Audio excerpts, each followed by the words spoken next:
I'll see you guys in the dark.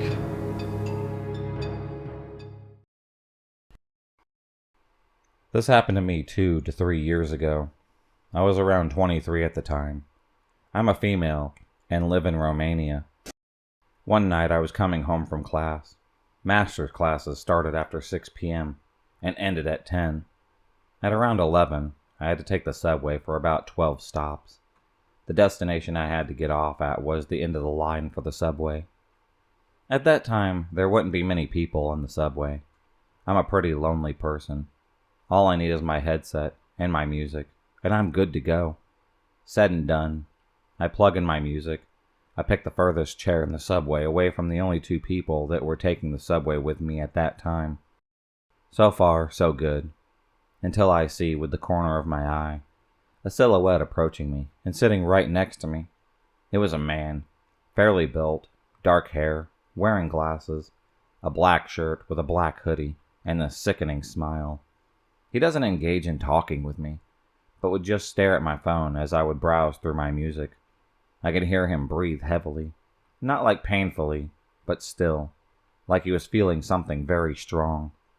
I feel uneasy, so I decide to change my seat and go even further behind, trying to avoid him without looking like a freak myself. I'm not sure by whom. There was another person with us the whole way. I guess that scared me even more. I pick a new chair, sit down, plug my headset again, and proceed with the remaining 6 to 12 stops on my way home. I see the silhouette growing bigger and bigger, and a breeze running on my skin as I realize the guy is again sitting right next to me, glancing in midair, dead eyes, a big smile, staring right into my phone. I panic. There are still 4 stops to go. I have nowhere to hide. I look after the other people on the subway, trying to sit next to her, thinking that strength comes in numbers. She is no longer there. I start shaking a little bit, but not allowing the creeper to notice me being vulnerable. I stand up to go to the door, and just decide to stand until my stop comes. This way he won't sit next to me. Right? Wrong. He comes straight after me, sits on the chair near the door.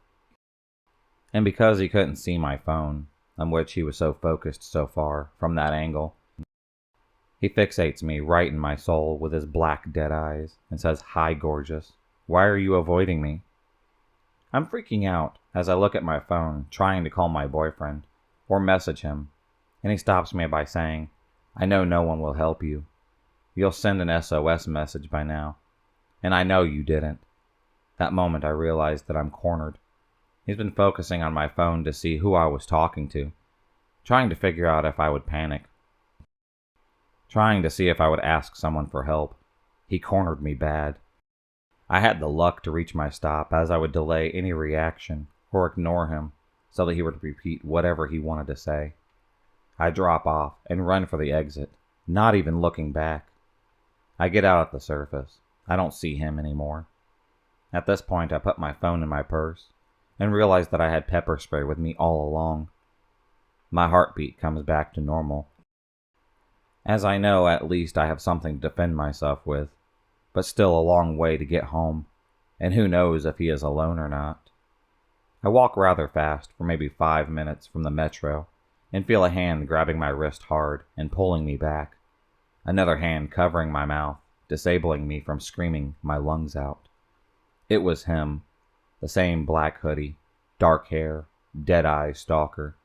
He was furious and said, "Running from me? How dare you run away from me? You should be honored if I give you the attention." I'm fairly built for a woman. 80 kilograms, 1.75 meters tall.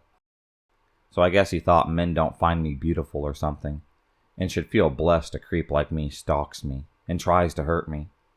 Now my phone is in my bag. I can't call the police. I can't reach for the pepper spray. I panic. I can't punch him in the crotch. I can't scratch him as I don't have long nails. His hand is still on my mouth. What do? I did the most desperate and disgusting thing that I could think to save my own life. I played along. I used my other hand to touch the inside of his thigh and mumble a "I'm sorry" while his hand was on my mouth. He took his hand off of my mouth. I repeated that I'm sorry. I didn't realize that he was just flirting. He left his guard down and took his hand off my wrist. He asked me for my number and address to drop me off. I refused, saying that I'd rather add him on Facebook. He agreed. I told him that I'd reach for my phone, but instead picked the pepper spray, got him sprayed all over the face, made sure that I covered both eyes, nose, mouth, even his ears and hands. He instantly got all red, suffocating from the pepper spray and swelling. I called the police, told them what happened and what I did. They asked me if he is immobilized. I told them yes, as the effects wear off in about 45 minutes. The police arrived there 5 minutes later to see me shaking like a leaf, and a man on the ground, swollen like a pumpkin, throwing up, and swearing me between gasps of breath. He was arrested, and the police told me that they had been looking for him for the past week, as they discovered the body of a 24-year-old woman in his apartment, fairly built lady. She was close to my height and build. Red hair. I have red hair as well. The woman was his girlfriend, and ever since, he's never gotten back to the apartment. I do not know what he wanted to do with me. I can understand why he targeted me due to the similarities, but stranger in the subway stalking women at midnight, trying to befriend them, or even worse, murder them. I hope to God that you and I never meet up again. I'm a water treatment plant operator. I've been doing this for about a decade. I've been the night shift guy my whole career.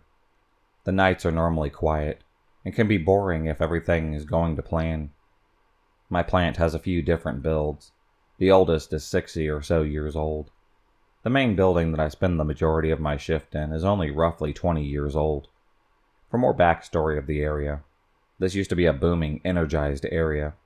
This area was littered with railroad tracks, drifters coming and going on the trains of yesterday year. Our farms and factories were very bountiful back then. Now that you all understand that, you must also understand that with success in an area, there is also a darkness. From the settling of the area, wars with natives, even with the 30s and 40s of people being killed in train wrecks, and had business deals, the grounds are laced with a darkness. The silence of the night shift can be eerie all on its own. Lots of bumps and bangs in the dimly lit darkness. On the night I'm now about to speak about, everything started out as normal. I came in around sunset, got the nightly pass over, and began my work. Around midnight, I had to do my rounds around the property while getting the nightly pump numbers. I made my rounds with nothing but a flashlight around the main building. The oldest building is a good walking distance away from the main building. I sat out in the dark. I headed for that building. I must also add that we aren't in the nicest area of town. However, I am a big guy, and I can hold my own. As I made my walk, I got an uneasy feeling. I had gotten them before, but I have a job to do, and nothing came out of it. I rounded the corner, unlocked the door. As I did, the hairs on the back of my neck stood up. Again, I have a job to do. I opened the door, and there stood nothing. I walked in and proceeded to get my numbers. I turned around to walk to the exit. As I turned to shut the door, I looked up down the hallway to see a woman in pure white looked at me through the other door. I almost jumped out of my boots and pissed myself a little bit. I fell backwards. As I came back to reality, I once again made eye contact with this entity. As I met her gaze, everything in me said, "Hey, your life is in danger, buddy." Her face distorted and started to shift around. I was now frozen as she shifted into what looks like an Indian warrior. The eyes were glowing as I got to my feet. They had shifted into this huge wolf creature. The growls were chilling to say the least. It snarled, then ran towards me. I had no time to even shut the door. I ran as fast as I could, screaming bloody murder. I felt it trying to bite my backside. I got a hold of my pant legs, tore it in shreds. I stumbled and rolled, but somehow managed to come up to my feet. I darted into the main building, and as I shut the door, I felt a hard thud on the other side. I locked the door and cowered down inside. I could have sworn that I heard the thing casing the building, growling and scratching at all the walls. I got the courage to look out of the window. Just end up face to face with a white lady again. I had the police come and sit with me until the sun came up. No one else had seen the white lady since. It's still quite freaky. But I do have a job to keep doing. This happened a few days ago when I was on a road trip with my cousin. I'll be referring to him again as James. For reference, I'm 13 and female. James is 21. James and I were on a road trip from my grandmother's to my aunt's house. I have a great relationship with my cousin, so my parents let me go on trips with him occasionally. It's about a 10-hour drive, and we were about 3 hours into the drive. It was about 9 p.m. at this time. I was pretty sleep-deprived, and everything was hilarious at that moment. So when I saw this red semi-truck outside of my window, I just laughed my ass off. The man in the truck was heavyset. That's an understatement. And had a long, untamed beard. He had a creepy vibe, but I waved to him. He in turn did a groping motion to me, finding it more hilarious than creepy. I started laughing harder and told James the story, doing the whole groping motion and all. He looked creeped out and disgusted, but there wasn't anything either of us could do. A while later, about 4.5 hours into our drive, James pulls into a rest stop. I walked into the bathroom, and when I come out, the man was just standing there. He looked to be about 6 foot tall at least. I looked at the glass door leading into the building and saw James, glaring daggers at the door. I was confused and walked back to the car. What he told me really creeped me out. So much so, I started crying. Then again, I had been awake for around 20 hours. The man had stared and followed me inside of the building, mumbling shit about me. James said he was basically talking normally. He attempted to comfort me, but quickly said that he had to go to the bathroom and went inside. A few seconds later, when I was in the car, the guy was at my window. He stared at me, a wide, creepy grin. He stared, saying that I should go with him, and he was going to treat me good. He offered me candy and just tried to coax me into his truck. I was busy bawling my eyes out. Then, right on cue, James walks out and yells at the guy, threatening him. The guy backed off and got into his truck. He still just stared at me, the grin still on his face. We floored it out of there. We wanted to get as far away from that guy as possible. It was around 12 a.m. when we pulled into a motel to sleep. The rest of the night until 8 a.m. was fine. Nothing really happened. Sadly, that didn't last long. When we were at a restaurant eating breakfast, the same fat shit sat across from us. He grinned at me, and James just looked pissed off. The guy walked by the table, when going to the bathroom, and brushed his hand on my shoulder, doing the same on the way back.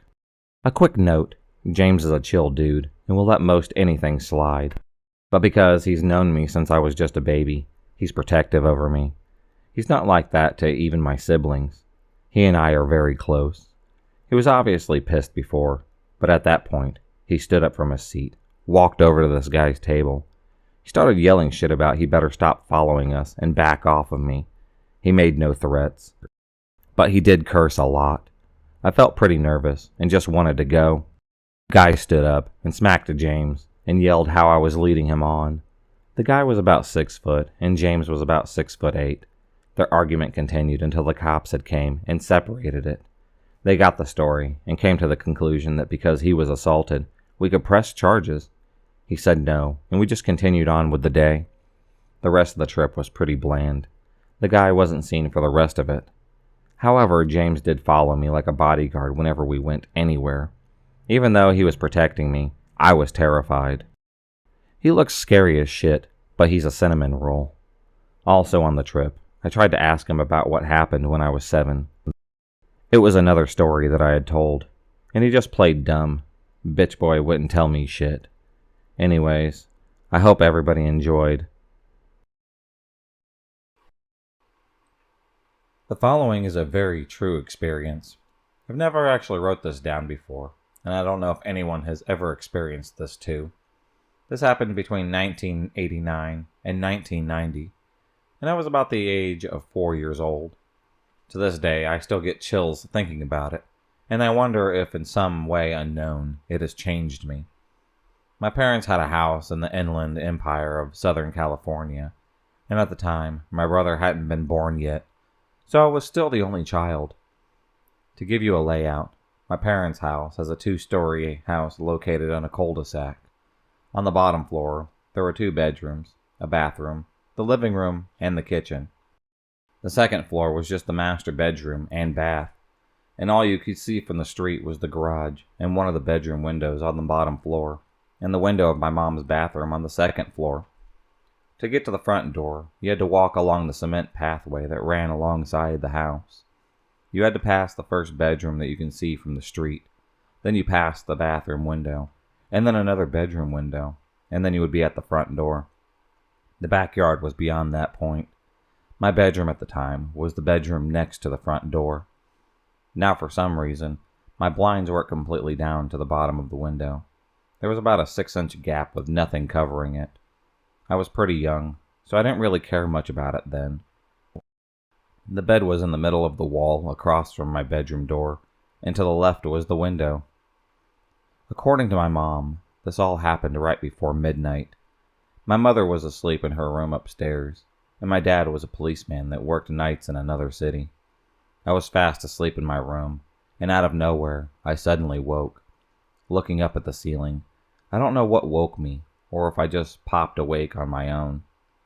After my eyes adjusted to the nightlight of my bedroom, I sat up and stared, looking around my room. All of a sudden, something caught my eye at the window, in the gap. First, I thought it was the streetlight reflecting on the window, but I knew for a fact that there was only one streetlight, and what I was looking at was obviously glowing spots that were spaced apart as if someone's face. Then I thought, is that a cat looking at me? And yes, I vividly remember thinking things like this, trying to debunk this at 4 years old. I had remembered then that my cat Chelsea's eyes would reflect at night, but this looked different than that. The cat's eyes would almost have different colors when reflecting. These were 2 very solid, bright white, glowing eyes, looking straight at me. I just stared at them, frozen stiff, trying to make sense of what I'm seeing. I couldn't see a face at all. The eyes were just so bright, nothing else stood out. That void, or face around the eyes, looked blacker than the night.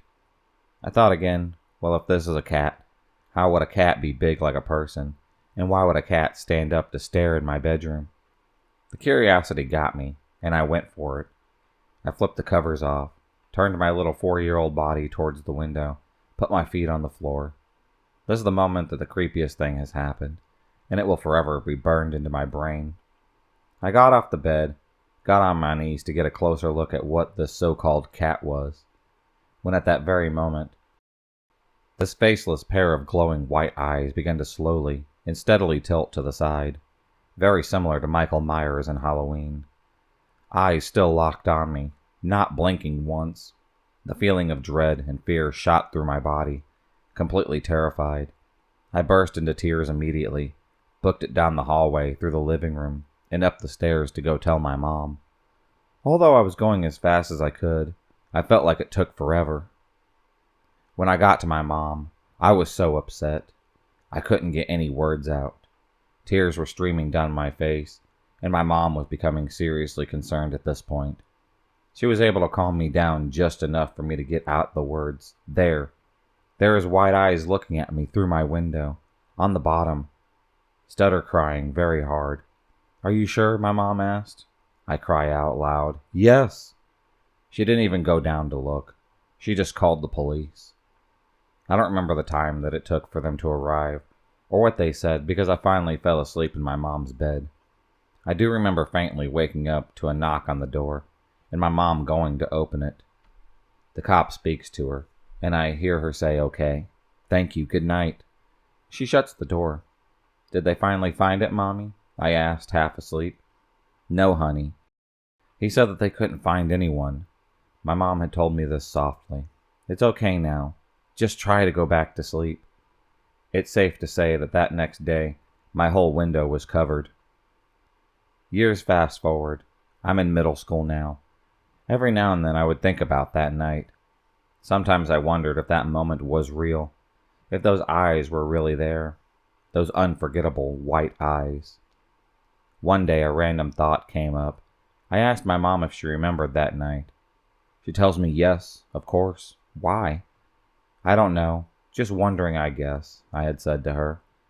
Then my mom proceeds to say, well, I never told you this, but when the deputy came out that night, he told me that they made it a priority to get out of our house as soon as they could, because not very long before I called 911, they received another call from someone else reporting that someone was looking in their window in our same neighborhood. Hearing that sent chills down my spine, and to this day, I wonder who or what was looking at me that night. This happened a few years back, a few states away. Ultimately, I was unharmed. However, the remains of the creepiest encounter that I have ever had. So I get off of work. I head to the bus stop. I'm waiting for the bus. And as I do, I make eye contact with a man crossing the street, going in the opposite direction. He turns back a few times to see me. I quickly lose attention as the bus came. I get on the bus, sit down, not thinking at all about this man. The next stop, the same man gets on. He's rummaging through his pockets and pulls out all the change to get on the bus. Also, immediately, I go into red alert. This man was going in the complete opposite direction, and it seems that he wasn't even preparing to get on the bus. Okay, things happen, and he's probably meant to, but not everything is about me, so I try to push it away. As he walks past me, we lock eyes, and my heart sinks. I make eye contact with the coldest eyes that I've ever seen. I'm inwardly freaking out, but nothing was actually happening, so I'm just trying to remain calm. As the bus ride continues and people get off, I turn around to see what he's doing. He's making direct eye contact with me, as if he has been watching me the entire time. He isn't looking outside the window. He's not on his phone. He is blankly and darkly staring at me. I decide the best course of action is to get off the bus before my usual one. Wait and see. I get off. And I turn around, and I just don't see him following me. I figured the trouble had passed. That is until I see him getting off the next, and walking very quickly towards where I am. I then double back and turn around. I'm not sure what to do. He hasn't done anything, or said anything, or even given me a reason to be afraid of him. But every alarm bell is sounding off in my head that something isn't right. At this point, I decide that whatever this is, I want no part in it, and I don't want to walk home because it could mean that he either A, knows where I live, or B, has the opportunity to have me alone. I decide to head to a quick market, a little convenience store not too far off. And as I do, he approaches me. Hey, shorty. He makes it as if he is going to show me something.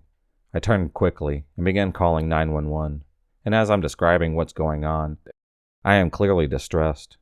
I was crying, and I was trying to evade him and calling the police. Once he sees me calling the police, he backs away, far enough that I initially think that he left completely.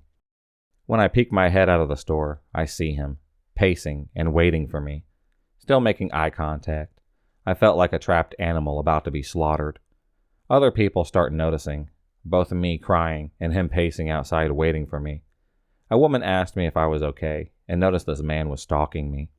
He moved further away, out of sight, hiding behind a bus bench so that I couldn't see him. But he was still there, like a predator, pacing, watching, pacing, and watching. Anyways, eventually the police came, stopped him, and they took his information down.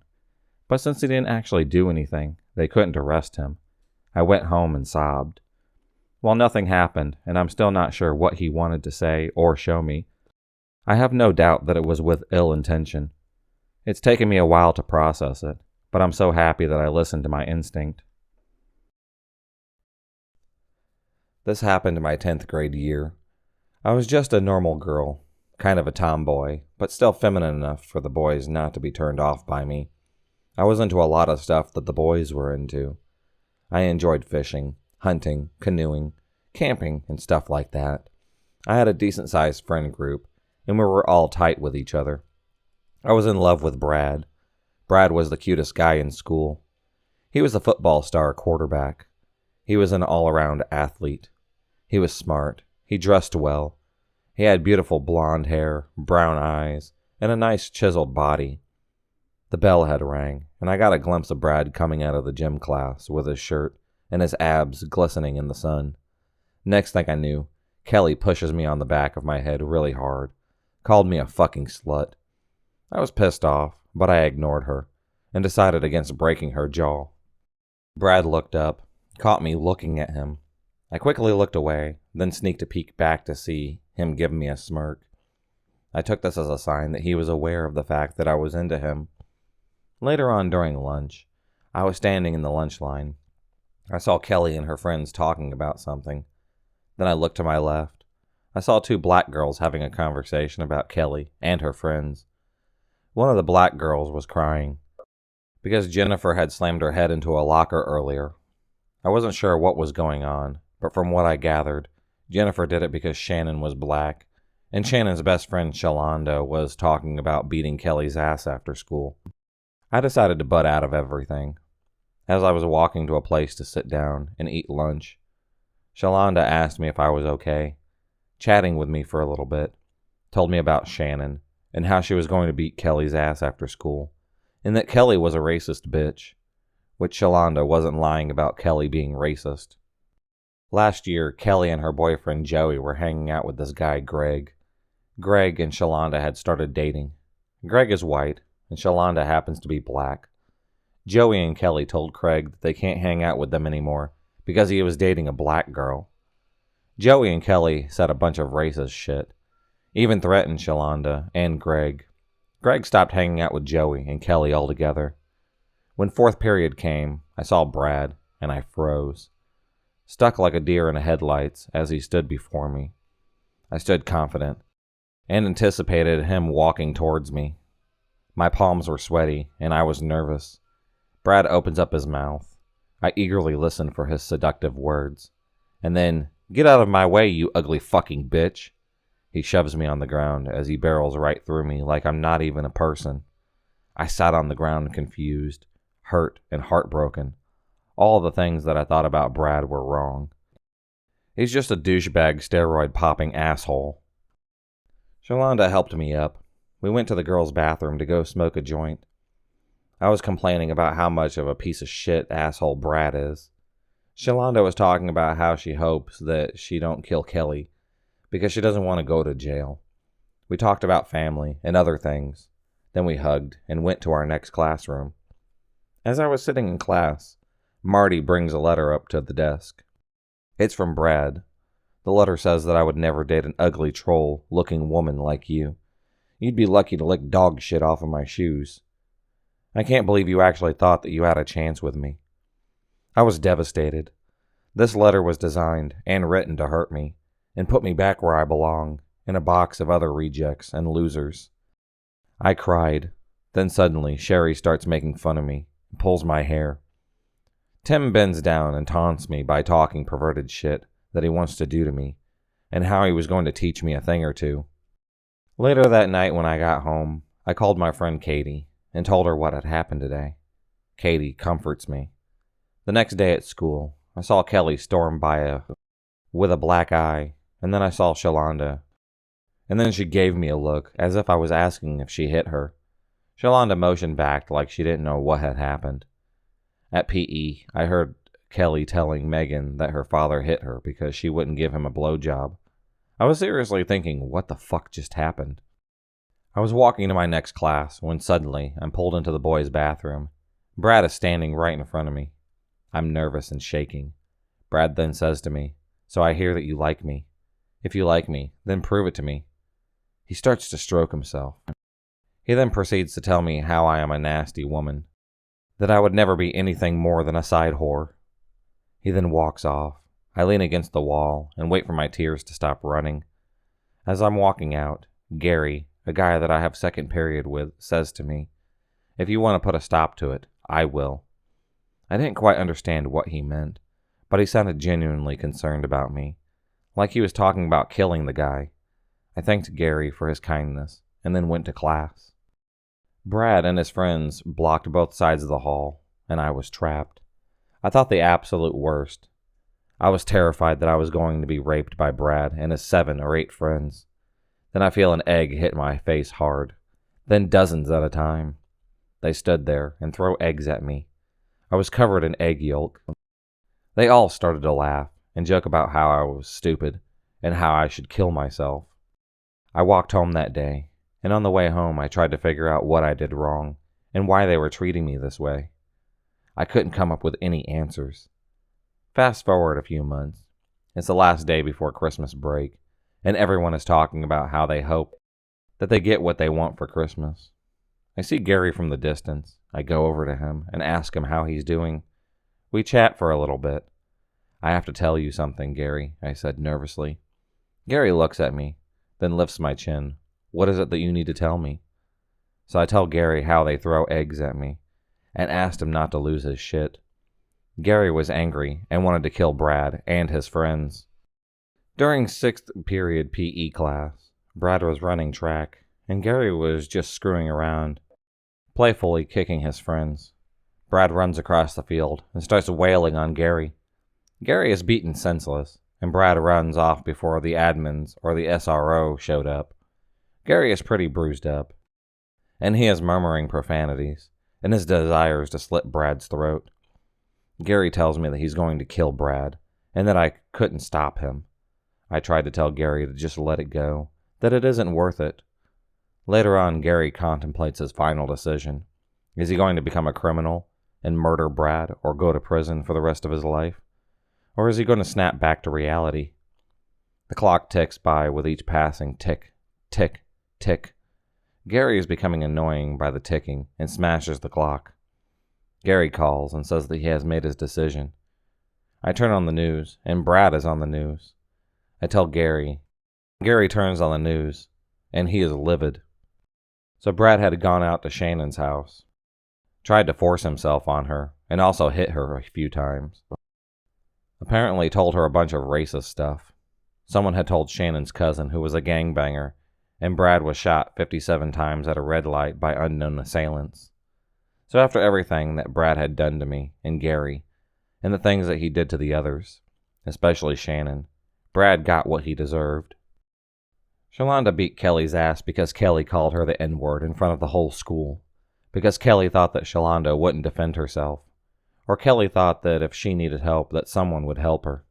No one did. We just stood there as Shalonda brutalized Kelly.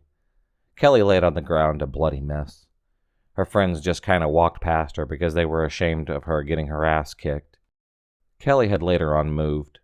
Joey got stabbed by Gary because Joey ran him off the road and almost killed his little sister and his infant brother. Gary stabbed Joey 43 times in the chest, in the back, and anywhere else that he could get him. Gary is now in prison, and I feel bad for Gary. Gary had gotten a sentence of 8 years for second-degree murder, but he could get out sooner. Gary writes me every day and tells me that he doesn't have sympathy for murdering Joey. I tell him that I don't have sympathy for Brad either, but I am deeply saddened that he is in prison, and I miss him so much.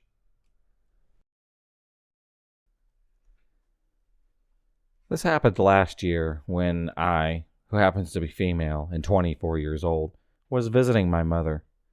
My neighborhood is known for being safe, or at least that's what my family thought. We've got problems with neighbors on both sides of the house. We live in a small town that has been growing due to the university that was built in here. My mom lives across the street from the university because she teaches there. Our house has 2 floors, and my room is on the second. The window is right in front of our house, so you can see the street from it. Every night from around midnight, when I start to go to sleep, I heard dogs barking and growling. Whenever I would go to the window to see why they are barking, I couldn't see anything. There is a lot of trees and bushes in front of my house, so maybe that was making whatever they were barking at hiding there. This went for at least a week, and it was always at midnight. This night I was having trouble sleeping, so I was video chatting with my boyfriend. At midnight, my dogs were barking like crazy. I was sitting right in front of my window and couldn't see anything unusual, but I felt a weird vibe, like I was about to discover what was happening on my front yard and scaring my dogs. I turn off the lights and stay still, watching the streets in a placement that who was outside couldn't see me. My boyfriend was still chatting with me, saying that maybe it was a fox or a raccoon because there's a lot of wildlife around where my mom lives, but I knew that it wasn't an animal. I stayed there for a long time. My boyfriend went to sleep, and I kept looking out my window. It was about 1:30 when I see something moving from the bushes. It was a man wearing all black, crouched right behind the bushes. My body froze, and I didn't call my mom to see it. I've already told her about my dogs going crazy in our front yard at the same time every night. But like my boyfriend, she said maybe it was just an animal. So I was there looking at him, and he couldn't see me. He started moving, but he was still bent over so that no one could see him. But as I was on the second floor, I could see him just fine. He crawled with his back right next to our fence until he reached the neighbor's gate. Right inside that gate was a parked car. What happened next was really fast. He lit up a Molotov cocktail, tossed it in the car. That car went up in flames like crazy, and I finally called my mom to see what was happening. He ran like a feral cat, so fast down that street. My mom was calling the police, and then the firemen, but as they got there, the man was long gone. The next day, my mom got a call from the police officer that came the night before, telling her that they arrested the man that did that. He was trying to convince his ex-wife, who happened to be our neighbor, to get back with him. He said that he would make worse things happen if she didn't get back with him. After that, she moved out in a week. We never really talked to her, so I don't know any more details. I'm happy that he got arrested. I'm sad I only managed to do something after he set her car on fire. I'm a 25-year-old female. For the purpose of being anonymous, I will refer to myself as Sabrina. I'm from Romania. English is not my native language, but I shall try my best to make the story easy to be understood.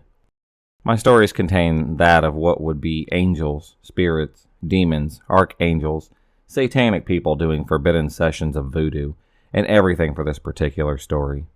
I sort of believe this is not necessarily a bad encounter, or so I lie to myself sometimes.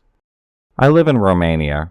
Our country has Orthodox religion, basically similar to Christianity. We believe in God and Jesus, with small certain similarities and differences. For example, I don't know if it's the same as Catholics do. We keep the deceased for a night. We call it the sleeping duty, or a guard night. We do not take the body out of its house that he or she lived in for their entire life, in order to help the spirit find its way to heaven easier. The next 2 days, as we bury the bodies after about 3 days, we take the body to the church where loved ones, but not relatives to the deceased, may come and pay respects to that person. After this process is concluded, we bury the body at the cemetery where the priest will chant prayers, helping the spirit of the deceased understand that he or she is no longer among the living, as Romanians are very spiritual people, and believe in the afterlife, spirits, and even in bad spirits that linger the world unable to move on. Understanding this is important, as the story is pretty detailed. I had 5 grandparents, 3 grandmothers, and 2 grandfathers. My first grandfather, we'll call him Michael, died when I was 6 years old due to a heart attack in August of 2007.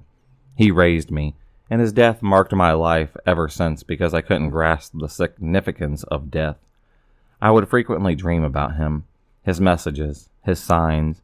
I would hear him in my dreams as he would guide me to be a good person, and so on. But even then, as a child, I knew what was a dream and what was reality. His wife, who we shall call Anna, was my adoptive grandmother, as my real, by-blood grandmother, name was Margaret, had died when my mom was 2 years old due to an abortion. I'm not sure if she was trying to abort my mother or a third child, since my mother has a brother, and she was the second child. During the communist years, Romania had a strict law regarding abortions, and women would abort the fetuses on their own, in the privacy of their homes by themselves, as no medic would agree to help with the procedure due to the fear of being sentenced to life in prison. She died, and my mother grew up without a mother until the age of 6 years old. Needless to say, I never met her or knew anything about Margaret, my blood grandmother. But this story is about my grandmother, my adoptive one, Anna. She was a very spiritual, wise, kind-hearted, and intellectual woman. She never had children of her own. She adopted my mom and uncle. Their names aren't important for this story. My grandfather, Michael, was only dating my grandmother, but after my mother had met her on a family visit on her side, in Moldova, it's a town in Romania, they got married soon after. My grandfather was a military general, and raising 2 children of 6 years and 13 years was hard. How they decided to get married? Well, it was thanks to my mother, because as soon as she first saw Grandma Anna, she went straight to her, at the age of 6, raised both her arms up, and asked in a jolly child voice, "Hi, my name is Christina. Would you like to be my mommy?" My grandmother burst in tears, picked her up, and immediately created a connection with my mother, whom she raised and loved as her own. It was not the same for my uncle, as he was 13 at that time, and knew his own mother. Margaret had died, and why? He denounced her, and made her life much harder. After raising my mom and uncle, my uncle had 2 children of her own, a boy and a girl. She raised the girl, and then the boy was born with a calcium crisis that made her faint and hit her head. She refused to raise my cousin afterwards, as she was afraid that she would drop holding the baby. My uncle never forgave her for that, and hated her even more. When I was born, I was the light of their life, as she loved my mother. From moment one, and my grandfather, Michael, adored my mother. Because I'm a replica of my mother, same eyes, same face, body shape, they immediately took me in, raised me as my father worked in 3 different jobs. My mom was a pediatric nurse and worked in shifts. I loved growing up with her. Like I said, she was an extremely spiritual person. She loved to meditate. She would tell me about her dreams. She taught me how to decode them and what it meant. She told me about ghost encounters that she had in her life, and always told me not to fear any spirit that comes close to me in my life, because ghosts see us as beams of light guiding them to God when they are confused. She did this until I was 18 years old. We were very close, and I was living 5 minutes away from her, so I could visit her daily, sometimes still sleep at her place. Her hobby was to read the future in some cards that she owned, not tarot cards, but normal cards with some inscriptions that she had, such as Encounter with Mysterious Man, Beware, Crying Child, Careful, Dangerous Woman. On New Year of 2017, at 3:15 a.m., I called my grandma to wish her a Happy New Year, and to let her know how much I and my family loved her and appreciated her. I'd like to mention that Romanians rarely express their love by saying "I love you" to our mothers, fathers, grandparents. We consider that you show your love by what you do in your life, and how you respect them, rather than just say the words. But that night, for the first time in 23 years, I felt the need to tell her that. I still don't know why.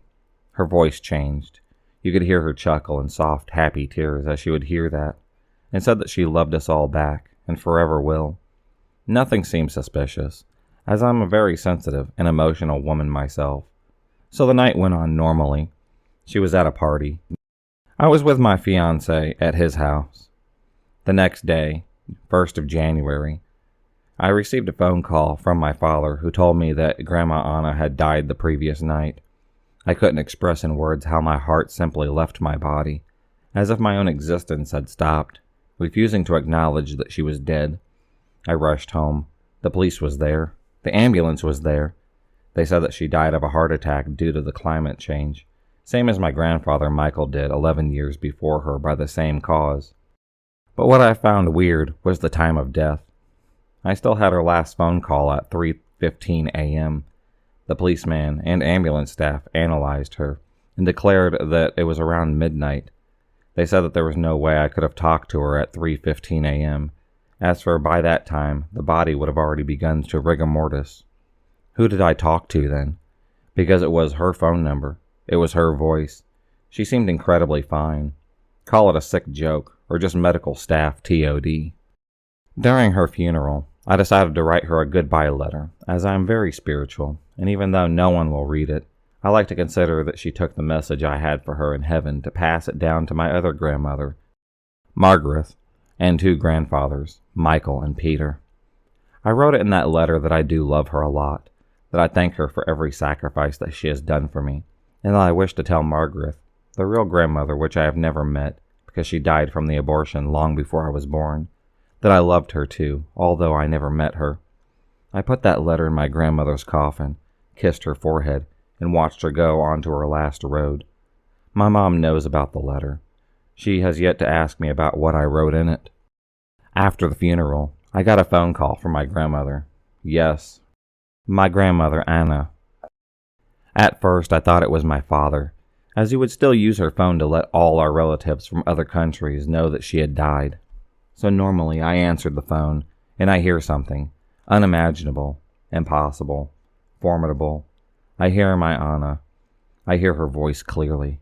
I hear her laughing voice, with some static occurring whenever she would pause.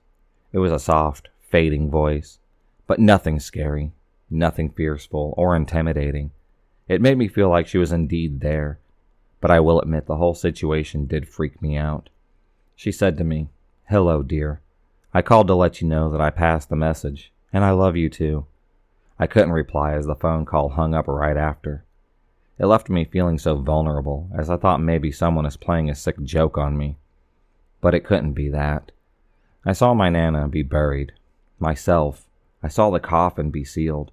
I saw the letter exit inside the coffin until the very last second. No one took it out to read it. She had 3 sisters, but they were all dead, and none of them had her voice. No one could have repeated her voice that perfectly. But the even scarier part comes after that first phone call. After another week. I remember it was during another day of Monday, right 1 week after the first phone call.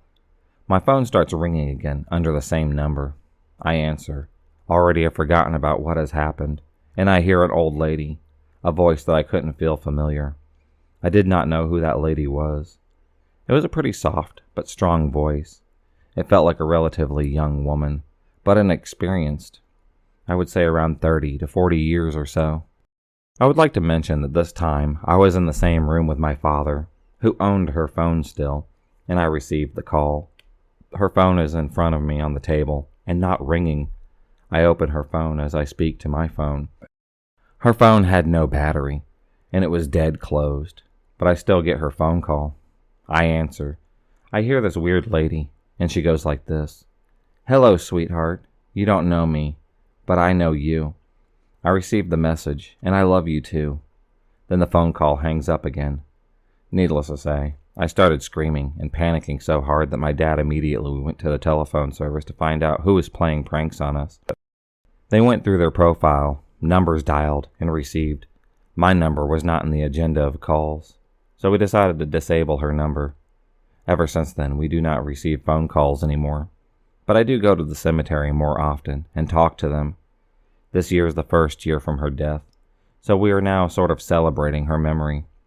But for me, personally, I do not celebrate her memory as I feel she is constantly physically with me.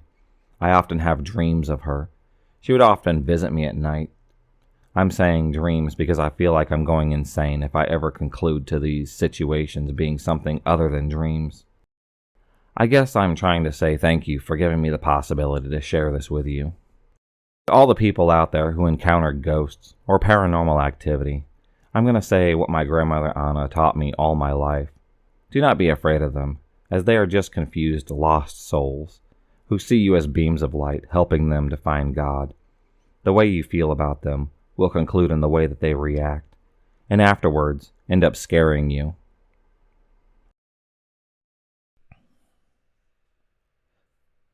This happened in 2004 when I was in the United States Army. I was stationed somewhere in the Middle East, and then transferred somewhere else. Then when I got to China, well, over in China, there were other U.S. personnel. I happened to look over, and I have seen Private Jenkins and some older gentlemen talking. There was an Asian woman that looked like she was under the influence of something. Private Jenkins was talking to the guy, and then I heard Private Jenkins give the man a wad of cash. And then the guy gave Jenkins what looked like some type of powdery drug. Jenkins escorted the woman to his room, and the woman kept asking him who he was and where they were going. Jenkins kept looking around, making sure that he was having no one follow him. Although he was unaware of my presence, Jenkins shoves her inside. I walk down the hall, and then I hear the woman screaming. I bust in the room, and Jenkins is naked. She is sitting in the corner crying. I start punching him in the face. Then all of a sudden, other U.S. personnel come in and come up to break us up. The sergeant comes in. What the fuck is going on in here? Jenkins, what the fuck is going on? I answer to the sergeant. Sir, I caught Jenkins trying to force himself on this Chinese citizen. The sergeant looked at the poor woman laying in the corner, crying and embarrassed. Sergeant Giles pulls out his gun and escorts Jenkins back to base. Jenkins is convicted of rape, and he was discharged. After Jenkins left, I finished up my career in the Army, retired from the Army, and became a contractor. I was driving down the road one day, and I seen a guy walking down the road. I couldn't place my finger on who it was. I thought hard, and nothing was registering in my mind. I stopped at the gas station to get gas, and then I get back into my car. I hear the sound of a gun being cocked back. Hello, Hudgens. Nice to fucking see you. Today I won't forget this day. Do you know what the fuck today is? A familiar voice echoed into my mind. It was Private First Class Jenkins, dishonorably discharged for rape and attempted murder. I was a bit surprised. I won't say that I was afraid, because we as soldiers are trained not to be afraid and to handle the worst situations in a calm and efficient way. Jenkins demands that I drive. He kept the gun to the back of my head. As we turned the corner to go down I-75, Jenkins asked me, Do you have a wife, Hudgens? I didn't want to answer this question. Jenkins pistol whacked me and asked me again in a more aggressive tone. I told him yes. Jenkins made rude and disrespectful comments about my wife and the kids. He threatened to do all kinds of things to my wife and the kids. Jenkins was mad because I had ruined his military career, according to him. I explained to him that committing a crime and brutalizing an innocent civilian was definitely not the right thing to do. Jenkins screamed racist shit at me about Asians, and he kept going back to that day that I got him and he lost his career. He told me how he had to sleep at a homeless shelter, and now he can't even be honored for the shit that he did in the Army. Now I must at least try to be fair to Jenkins. Yes, he did try to rape a Chinese woman and was discharged from the Army. Jenkins was also a very brave soldier and has survived heavy enemy fire, complete damn near impossible missions, things like that. Jenkins bragged about all the things he did.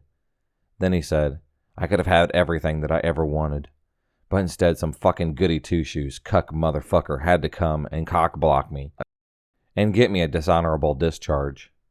I interjected, Yes, you were a good soldier, and you survived things that most never would have. You were a great marksman, but you victimized an innocent person and had to face justice. Jenkins then told me to pull over and get into the passenger seat. As he got into the driver's seat, Jenkins was nervous and giddy. He was sweaty and smelled like cat piss. As Jenkins fiddled around in the driver's seat looking for something, I don't know what, he just wouldn't say. I began to think about my wife and what would happen if my daughter never got to see her father again. I began to look for a way out of this.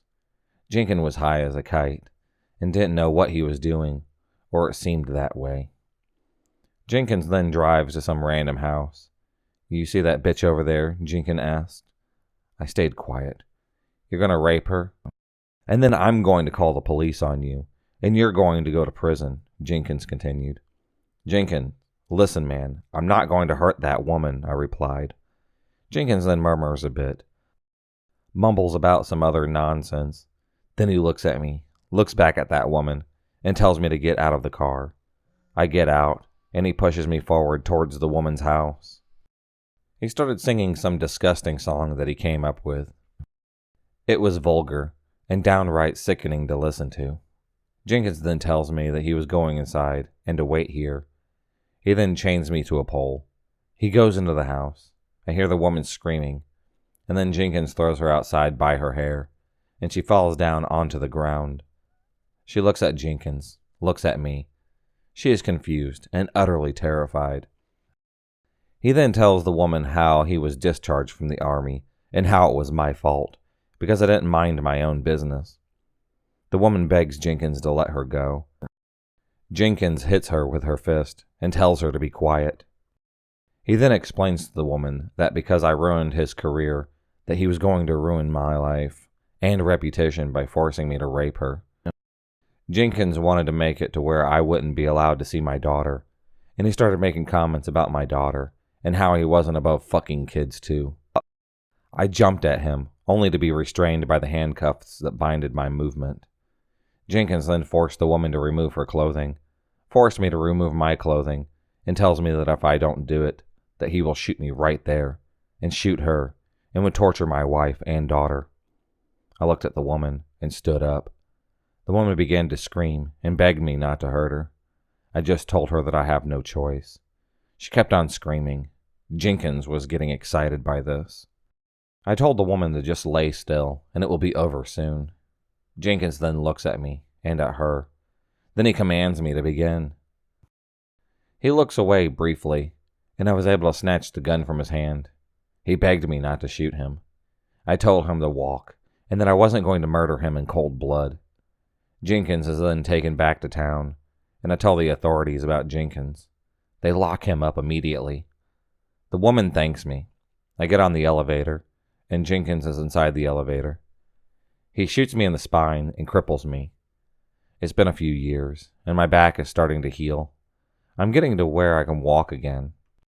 I'm at the point where I'm about to murder him. I don't care about honor anymore. Being in this hospital, I have come to the realization that all of these promises of honor, respect, and all that other shit is just a selling point to get meathead teenagers that think that they're badasses to join the military. The military did nothing for me the whole time that I have been in this hospital. I fought for this country just so, whatever I need, I am treated like a second-rate citizen. I have bed sores, and I haven't eaten a decent meal in months. Jenkins shows up at the hospital. He walks right past me, tells me that he owns the hospital, and that he's going to make me suffer. He then walks off. I don't see Jenkins for the rest of the time that I am there. A few months go by, nothing, so I forget all about him. I lay down to go to sleep, and about 2 hours later my daughter gets a phone call. "Here, Daddy, it's for you." Who is it? I'm wondering. I really don't know who it is. I stick the phone to my ear. I don't make a sound. I just slowly observe the surroundings. I then slowly reply, "If this is Jenkins, I'm going to find you, and then kill you." Jenkins hangs up the phone, and then I hear a gunshot. I see my front door has a bullet in it. I got to my safe and pull out my gun. I tell my wife and daughter to get down into the cellar, and don't open it until I say so. They hurry down there. Jenkins shoots me in the arm. I drop my gun. Jenkins walks out from the shadows, cocky and upright with a smile on his face. He leans down and gets into my face, says that I bet your wife has good pussy. I had to get free, but I was unable to. Jenkins then looks back at me, says that I bet your daughter has a good one too. I closed my eyes and prayed. I was in severe pain, and I could have died at any moment. I look up, and I see a security guard sneaking around. He sees me. I motion for him to call for backup. Jenkins then tells me that he lost the only reason that he had to live, and that he simply wouldn't allow me to live.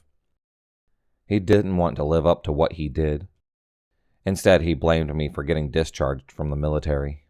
I blamed me, because he didn't want to take responsibility for his own actions, which I told him that a soldier who doesn't own up to his mistakes is no soldier at all. And just as I hear him turn a corner, I hear a loud gunshot. I feel my chest, and I'm shocked that there is no blood. I turn around, and it is the Asian woman's daughter. She is a cop, and she just blew Jenkins' heart out of his chest. The Asian woman's mother, which was Jenkins' victim, told her about how I had saved her life, and if it wasn't for me, the daughter wouldn't be here. The police arrive, and they question me. The Asian woman and I explain everything to them. They are unsure on how to pursue the investigation. While they are doing that, I just call an old army friend, and I'll be out of the station very soon. One night in November of 2017, when I was 20 years old, My mom and I went grocery shopping. While standing in the bakery section, my mom and I ran into my aunt, and the three of us stood there and chit-chatted for a while. I had been feeling generally uneasy around this time because I had recently been binge-watching a lot of YouTube videos about true crime and creepy encounters. I was having trouble sleeping, and I had been getting scared when I was home alone and heard the tiniest noises. Due to this uneasiness, or paranoia, I guess, I was very alert and on edge in the bakery at my grocery store. I stood with my back to the bagels and kept an eye on everyone walking past me, as my mom and aunt had shared stories. Nobody seemed suspicious until I caught the eye of a prematurely balding man. He looked like your average mid-30s brawny neckbeard kind of guy. I remember thinking to myself, God, he's kind of creepy looking, isn't he? As he walked through the produce section into the bakery, but then I started to feel bad. Chill out, you're just being way too judgmental, I told myself, going so far as to even smile at him out of sheer guilt. He's probably staring at you because you're staring at him. He's just glancing on his way by. He's going to forget about you the second that he takes his eyes off of you, right? Wrong. I completely forgot about this experience for a few blissful, ignorant months. Then in January, I received a message request from an old friend that I'd lost touch with. My long-lost friend was the first of many to reach out, saying that there was a lot of buzz on the Facebook about a local sex offender who had been taking pictures of young women with their hair that he deemed pretty, some in their early 20s like me, some well below the age of 18, and posting them on a picture-sharing site. I don't know exactly how, but his online album stocked with, and I'm not exaggerating, thousands of these pictures. They had been found, and a bunch of screenshots were being plastered all over Facebook to raise awareness. My old friend saw a few pictures of me, standing against the bagels, flanked by my mother and my aunt, my long hair hanging down in post-French braid waves. I felt sick to my stomach when I saw the screenshots. I told my family about what I'd just found out. My brother immediately called the police to report it. As he was talking to an officer, I received more screenshots, this time of the creep's sex offender registry page. He was the man from the grocery store, the man that I was initially unnerved by, the man that I felt guilty about, the man that I had smiled at. When my brother got off the phone with the police, he told us that they had been flooded with reports all night.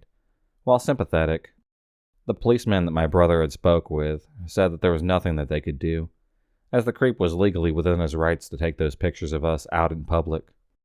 The man was supposedly assaulted right outside of a convenience store the night that his pictures were discovered, before he even realized he had been exposed, and he has since then been arrested for possession of child porn in an unrelated case. Funny thing is, my brother had actually been aware of this guy long before, as he was apparently infamous on the net for being a sketchy white dude who was obsessed with Asian women, had a hair fetish, and oh yeah, was a convicted sex offender.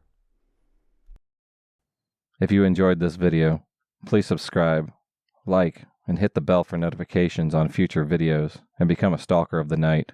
And I'll see you next time.